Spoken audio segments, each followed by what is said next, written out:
التاريخ، فتصور عدستها أماكن وأحداثا، وتؤرخ لحياة الشعوب وتاريخ البلاد السياسي والاقتصادي والاجتماعي، لتنقل للأجيال القادمة ما كانت عليه بلادهم وكيف أصبحت.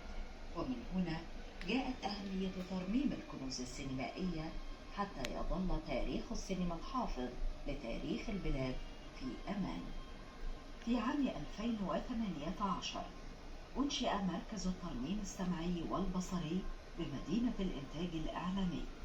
يعد هذا المركز أحد أكبر مراكز الترميم المتخصصة في الشرق الأوسط للحفاظ على التراث السينمائي المصري، خوفا من أن تصاب كنوز مصر السينمائية المصورة بالتلف، فيضيع جزء مهم من تاريخ الدولة الأقدم على وجه الأرض. أنشئ مركز ترميم السينمائي سنة 2018.